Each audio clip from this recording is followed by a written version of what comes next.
Season 1984-85 was a highly significant one for Imran. His mother became ill with cancer, and he took his first tentative steps back onto the cricket field. When Imran came back into the side, and once he had his confidence in his leg, he was as influential and important a cricketer as he had been before the injury. And through 1985 to 1987, Imran was once again probably the greatest all-rounder in the game at the time. Imran played a key role in New South Wales' 1984-85 Sheffield Shield victory, performed well in the ensuing World Championship of Cricket, then produced a superb spell of 6 for 14 from 10 overs against India in a one-day tournament in Sharjah.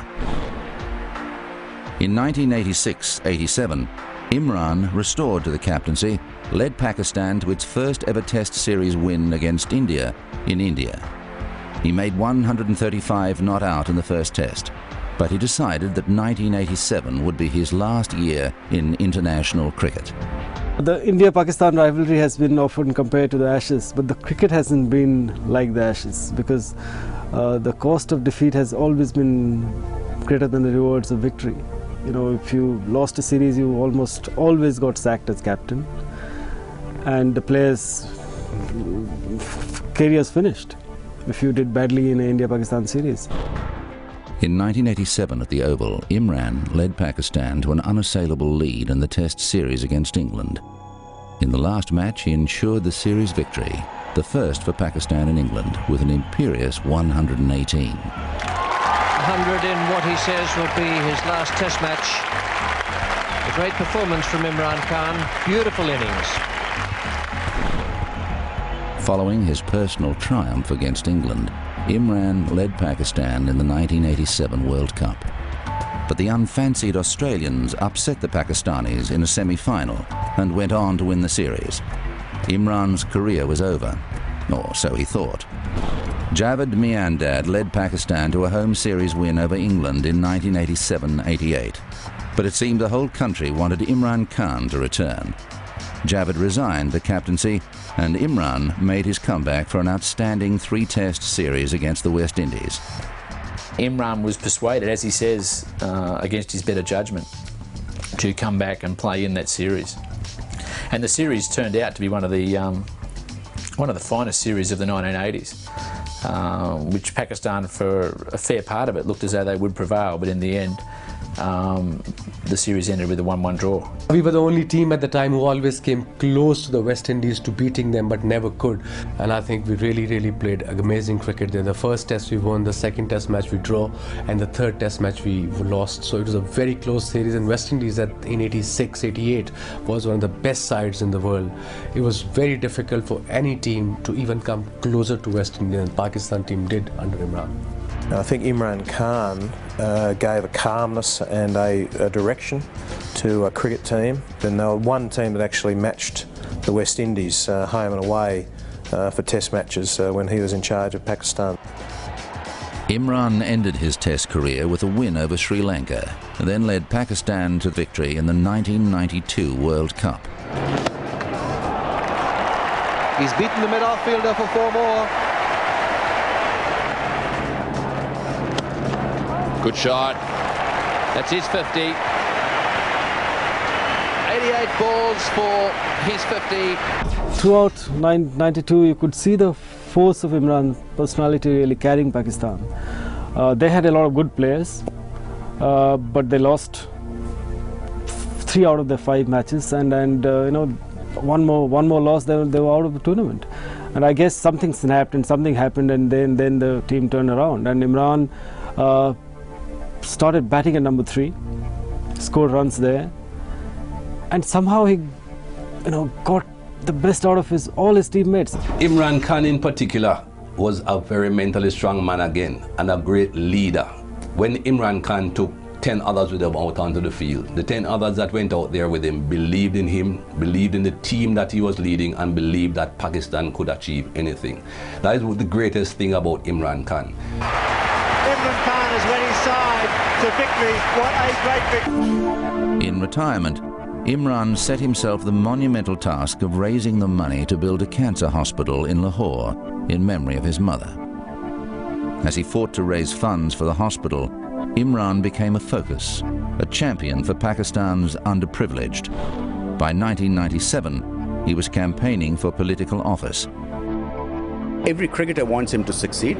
Most of the Pakistanis do want him to succeed, but it's a different ball game, politics. You know, he sounds very positive, and I hope that you know, he in a political setup can make a contribution as he did in cricket. Not many people managed to become more famous after being cricketers than they were as cricketers, but Imran has managed that.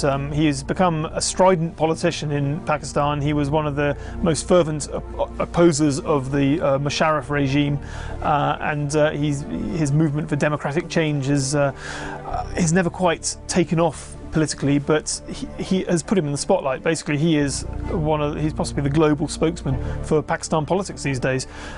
He of course married a socialite, Jemima Khan, Jemima Goldsmith as was, and so for a time he was very much on the social whirl in London and everywhere else that social whirls occur, and he was and also charity-wise, he established a cancer hospital in memory of his mother who died of cancer, generating huge funds. I think right now Imran has been doing amazingly well in charity with his hospital, SKMT, Shaukat Khan Memorial Trust, where poor people get free treatment, cancer treatment, which is very expensive, and for that he has to raise money all year round, every year round, about $40 to $50 million, I reckon, if I'm not mistaken.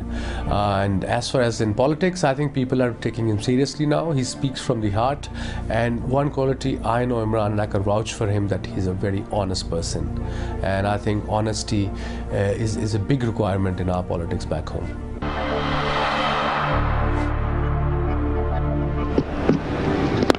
Whoopo, there it is, and it is 6. Just as Imran Khan fought his way to the pinnacle of cricket success, it would be premature to write him off as a future political force.